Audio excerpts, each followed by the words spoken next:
สวัสดีครับมาชมปลั๊กพ่วงแบบรางที่สาย IT เขาใช้กันนะครับตัวนี้เป็นปลั๊กรางยี่ห้อ G-Link ซึ่งออกแบบมาให้ใช้กับตู้แร็กได้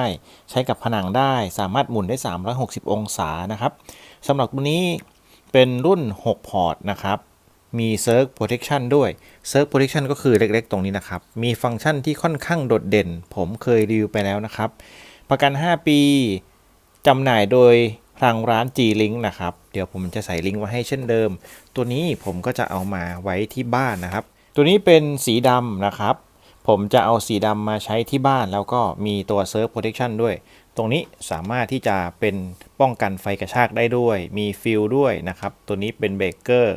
แล้วก็ที่ชอบมากๆเลยคือบริเวณนี้จะเป็นสวิตช์เพื่อให้ปิดเปิดแต่ว่าเขาจะมีระบบป้องกันด้วยก็คือฝาครอบไม่ให้เราเปิดปิดสวิตช์โดยไม่ตั้งใจนะครับถ้าเกิดอยู่ในตู้แหลกเนี่ยมันสำคัญถ้าเกิดว่าเป็นสวิตช์เซิร์ฟเวอร์อย่างเงี้ยเวลาเราใส่ของใส่เพิ่มขันน็อตบางทีอาจจะทำให้มือมาโดนปิดแล้วเซิร์ฟเวอร์ปิดหมดเลยนะครับเขาทำฝาครอบมาให้รู้สึกชอบตรงนี้มากๆส่วนอื่นๆก็โอเคครับทดสอบดูแล้ว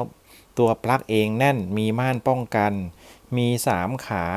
บริเวณหัวท้ายตรงนี้สามารถคลายน็อตออกแล้วหมุนฝั่งเนี้ยมาฝั่งนี้ก็ได้ฝั่งนี้ก็ได้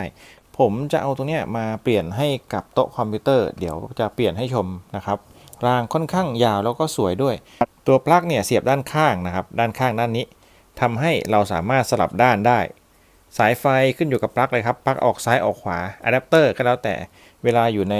ตู้แหลกหรือว่าอยู่ในผนังอยู่ในเชลฟ์อะไรพวกเนี้ยมันดูสวยงามดีนะครับออกแบบมาเพื่อขันน็อตติดผนังโดยเฉพาะเลยนะครับสายไฟที่ให้มานะครับเป็น3คูณ0.75 สแควร์มิลลิเมตรก็มาตรฐานของกระแสไฟที่ผ่านได้10แอมป์ครับก็เช่นจะประมาณนี้นะครับบริเวณหัวปลั๊กค่อนข้างจับถนัดมือโอเคนะครับตัวนี้จับได้แน่นๆปลั๊ก3ขาตามมาตรฐานแล้วก็ขาตรงเนี้ยจะเป็นโลหะอยู่ตรงปลายแล้วก็ตรงด้านล่างตรงนี้ควรจะเป็นสีดำตามมาตรฐานนี้ก็ถูกต้องแล้วนะครับเพื่อที่จะเวลาที่มันเพเยอขึ้นมาเนี่ยเอาไม้บรรทัดแหย่เข้ามาไม่โดนไฟนะครับอันนี้ก็โอเคได้มาตรฐานสำหรับปลั๊ก10แอมป์250โวลต์นะครับตรงนี้ก็โอเคทดสอบความแข็งแรงครับผมจะลองเสียบโอ้แข็งแรงดีเนี่ยครับตัวนี้เป็นปลั๊กแบนนะครับแข็งแรงมากเขย่าไม่หล่นโอเคเยี่ยมแล้วก็ปลั๊กกลมครับตัวนี้ผมจะเสียบตรงกลางแล้วเขย่าอย่างนี้เลยนะโอเคไม่หล่นครับขยับนิดเดียวทางที่ขยับแรงมากแล้วก็สมาร์ทปลั๊กครับแบบนี้ลองครับแข็งแรงผมก็พยายามที่จะให้แรงปานกลางเนี่ยครับก็ไม่หลุดนะครับมา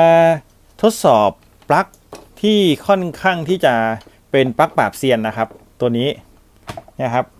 ปกติแล้วถ้าไม่แน่จริงเนี่ยมันหลุดนะครับไม่หลุดครับไม่หลุดอันนี้โอเคไม่หลุดแต่ถ้าเขย่าอย่างเงี้ยโอเคไม่หลุดถ้าสะบัดแรงๆโอเคเยี่ยมครับไม่หลุดนะถือว่าใช้ได้แต่ถ้าแรงกว่านี้มีโอกาสหลุดเพราะว่าผมรู้สึกว่าแรงมันเกือบแล้วนะครับทดสอบอะแดปเตอร์ทั่วไปครับตัวนี้เป็น2ขาแบนนะครับมีโอกาสหลุดได้ง่ายๆแต่ขอแค่แน่นก็พอโอเคแน่นดีครับแน่นดีถ้าเกิดหนักกว่านี้มีโอกาสหลุดเพราะมันเป็นขาแบนนะครับ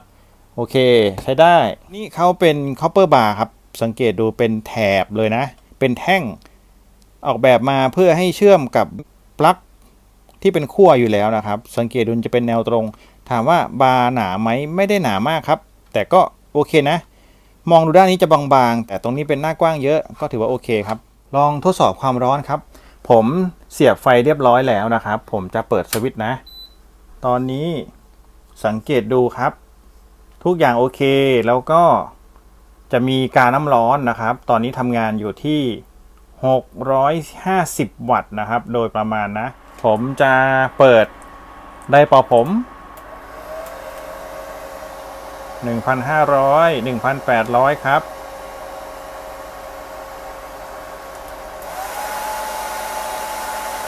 2,200ครับ2,200เศษตัวนี้นะครับอยู่ประมาณนี้นะตอนนี้สายไฟ มีความอุ่นๆนิดหน่อยก็ปกติครับเหมือนยี่ห้ออื่นๆเท่ากันแต่อุ่นไม่มากนะใช้ได้ถือว่าปกติครับหลังจากเปลี่ยนแล้วก็จะได้แบบนี้นะครับค่อนข้างยาวนะ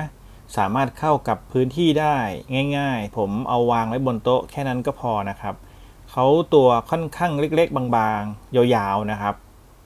ก็สามารถวางได้ทั่วไปพอเราวางจอวางแท่นวางโน้ตบุ๊กวางส่วนอื่นๆแล้วก็ยังเหลือพื้นที่เลยครับปกติปลั๊กพ่วงแบบรางแบบนี้ที่สามารถขันน็อตได้เขานิยมเอาไว้ใต้โต๊ะทำงานใต้โต๊ะประชุมนะครับหรือจะเป็นหลังโซฟาหลังตู้ก็ได้แบบนี้อาจจะเป็นหลังตู้แหลกครับที่นิยมมากๆสามารถขันน็อตเข้ากับตู้แหลกได้ง่ายๆนะครับหรือหลังทีวีในห้องนั่งเล่นก็ได้นะครับหรือจะเป็นบริเวณที่อยู่หลังตู้ในช่องเล็กๆตะแคงก็ได้ตั้งก็ได้นะครับก็สามารถประยุกต์ใช้แบบนี้หากท่านใดสนใจก็สามารถคลิกลิงก์ใต้คลิปเข้าไปสั่งซื้อได้เลยยืนยันว่าสินค้ายี่ห้อ G-Link ใช้งานดีตามที่แนะนำไปนะครับขอบคุณที่รับชมครับสวัสดีครับ